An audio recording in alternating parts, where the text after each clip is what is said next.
Okay, you're with me? All right, I did this problem, and I took you around the bend on this thing when I set up my video, and I forgot to direct you to this one formula. Okay, let's turn on the ladybug here. This one formula that says that once you derive a bunch of stuff, um, it's not hard to do. We do it in 350, but it's here it is. It's e squared is equal to p squared c squared plus m squared times c to the fourth. This is a relationship between momentum and total energy in relativistic things. And so basically, all problem 19 is asking you to do is just plug in numbers that you know. You got m equals 1.67 times 10 to the negative 27 kilograms. You know that c is equal to 3.0 times 10 to the 8th meters per second.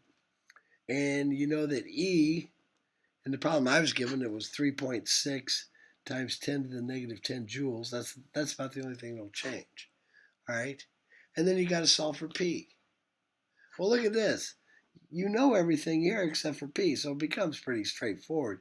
It's e squared minus m squared c to the fourth over c squared. You take the square root of it, and you get p. That is not how I solved it yesterday. That's for darn sure. Okay? But that's a nice little problem. But really, one of the ways that we do it, though, I just wanted to kind of spend 1 minute here. One of the things we look at, first of all, is we know that P is equal to gamma times mv. Now, I was thinking we had to find the velocity. Now, that would be a much harder problem if you have to find the velocity of this thing, knowing that its energy is equal to its total energy 3.6 times 10 to the negative 10 joules. That would be a tricky problem to find the velocity. Gamma is easy. Gamma is a p. That's one of the weird things. You can find gamma if you know the rest energy, which we know. We know the rest energy of this thing. It's the m times c squared, right?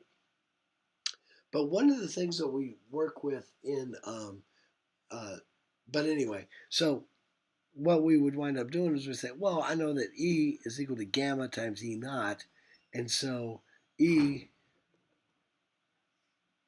is equal to E is equal to over E naught is equal to gamma. Okay, I got two numbers I can solve for that. Okay, and I know that momentum, because I've taught this before a bunch of times in 350. I know that P is equal to uh, da, da, da, P is equal to uh, the E over C, basically. So it comes out to B a lot of times. So how do you pull the gamma out? So there you've got the gamma. Now how do you pull the velocity out of there? Well, here's how I pull the velocity out of there. I know that E over E naught, and I can get a number for that, is equal to 1 or the square root of 1 minus V squared over C squared. Here's another trick that we do. We say that V squared over C squared is equal to beta squared, where beta is equal to V over C. That's another trick that we do. All right? And then it becomes pretty, because you can just get a number over here. All right? And then you just solve for beta. And so you go, okay, well, I've got E over E naught, which will give me a number, is equal to square root of 1 minus beta squared. That becomes pretty equals 1.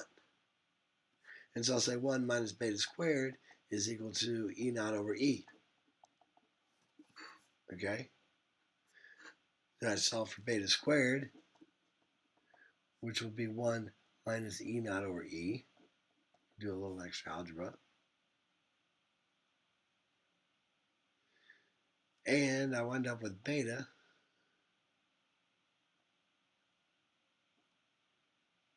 is equal to, I'm going to show it to you. Beta is equal to oh, I wish I could pause, but I can't. All right, so let's just do it. 1 minus, you can stop watching now if you want to. Because I got to finish this. 1 minus, what is he not? Oh, yeah. 1.67 second e to the negative 27 times 3 second e to the 8th squared divided by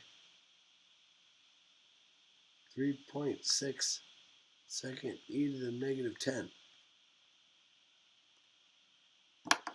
I wind up with beta is equal to 0.5825. That's great.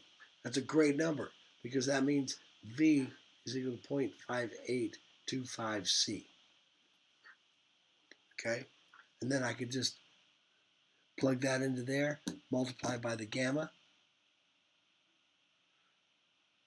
which is just these two divided by each other, and I've figured that out. And they'd probably want me to put the C in there and all that kind of stuff. One last thing that they do for us is in modern physics,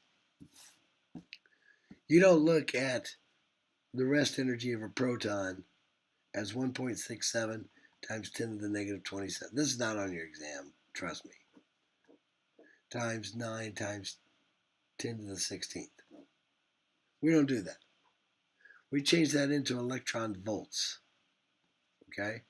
So if I've got 1.67 second e to the negative 27 times 9 second e to the 16, I've got 1.503 times 10 to the negative 10 joules. But I want to convert that to electron volts. Well, I know that 1 electron volt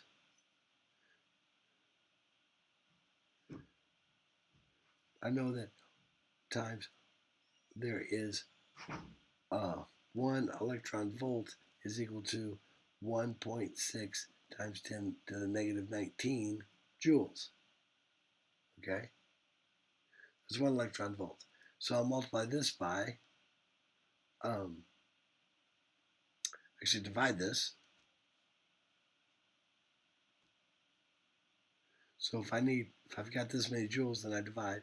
I'll take 1.503 times 10 to the negative 10 joules divided by 1.6 times 10 to the negative 19 joules per electron volt. Electron volts go up there.